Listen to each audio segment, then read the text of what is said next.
सबसे पहले आपको एक कहानी सुनाता हूँ, एक पिता और पुत्र की कहानी। और इस बेटे ने अपने पिता से वादा किया था, और ये वादा किसी और ने नहीं बल्कि इस विमान के कैप्टन सुमित सबरवाल ने अपने पिता से किया था। इस हादसे में जान गंवाने वालों में विमान के कैप्टन सुमित सबरवाल भी शामिल है। कैप्टन सुमित सबरवाल की कहानी आपको भावुक कर देगी।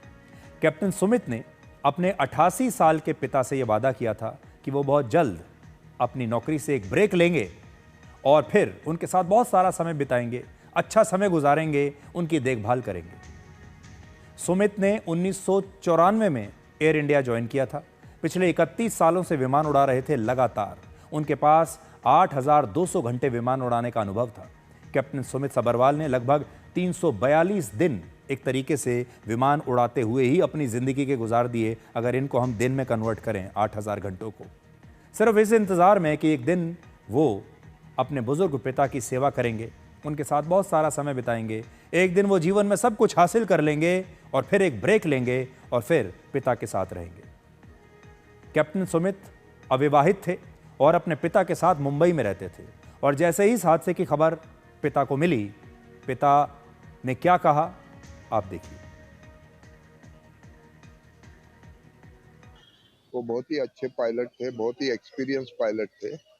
उनकी सदगति से एयर इंडिया को बहुत ही नुकसान पहुंचा हुआ है कि इतने अच्छे पायलट जो बहुत ही शांत और पीसफुल नेचर के थे, बहुत ही प्रोफेशनल थे, उनके फ्लाइंग काल में ऐसा।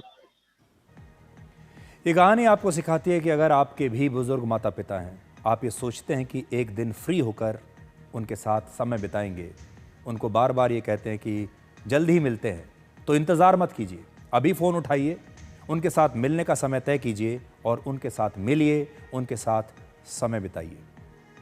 इस विमान में 2 पायलट्स के साथ 10 केबिन क्रू मेंबर्स भी थे जो अब हमारे बीच नहीं हैं, और इनमें दीपक पाठक भी शामिल थे जो पिछले 11 साल से एयर इंडिया के साथ काम कर रहे थे। दीपक अपने माता पिता और 2 बहनों के साथ मुंबई में रहते थे।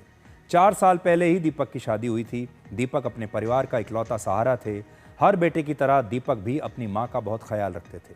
फ्लाइट में उड़ान भरने से ठीक पहले दीपक ने अपनी मां को फ़ोन करके गुड मॉर्निंग मां भी कहा था, लेकिन उस समय उनकी मां को ये कहाँ पता था कि वो अपने बेटे की आवाज़ आखिरी बार सुन रही हैं।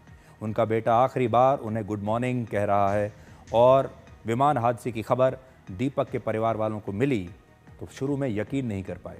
उनकी मां लगातार दीपक का फ़ोन लगाती रहीं और दीपक के फ़ोन की घंटी बजती रही, लेकिन दीपक ने फ़ोन नहीं उठाया। और उन्हें उम्मीद थी कि दीपक फ़ोन तो ज़रूर उठाएगा, लेकिन फ़ोन उठा नहीं।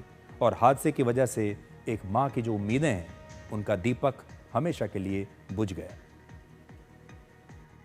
बहुत ज़्यादा करके वो बच्चा था, वो सबसे मन में जो मिलता है वो सब बच्चे से लेके बड़े सबको रिस्पेक्ट से बात करता था, सबसे अच्छा हंसमुख के रहता था और बहुत मन में छुप रहा था।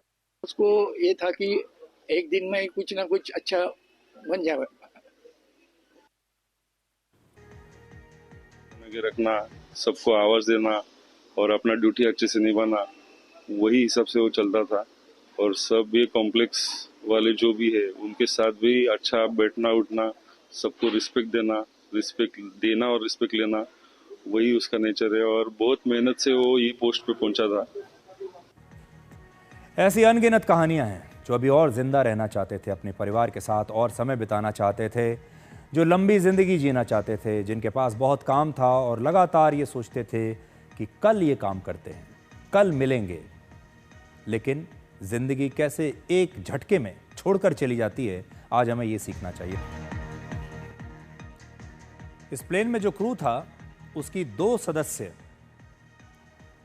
उनके बारे में हम आपको बताते हैं। ये मणिपुर की थी और इनमें एक मणिपुर के कुकी समुदाय की थी और दूसरी मैतेई समुदाय की थी। मणिपुर में इन्हीं दोनों समुदायों के बीच आपसी संघर्ष चल रहा है, लेकिन ये दोनों एक साथ मिलजुल कर एक ही फ्लाइट में इस देश की सेवा कर रही थी। मणिपुर में इनका परिवार इनकी मौत की खबर पर अब भी यकीन नहीं कर पा रहा। इनका परिवार बार बार इनकी तस्वीरों को देखता है इन्होंने भी अपने परिवार से वापस आने का वादा किया था, एक ऐसा वादा जो अब कभी पूरा नहीं हो पाएगा।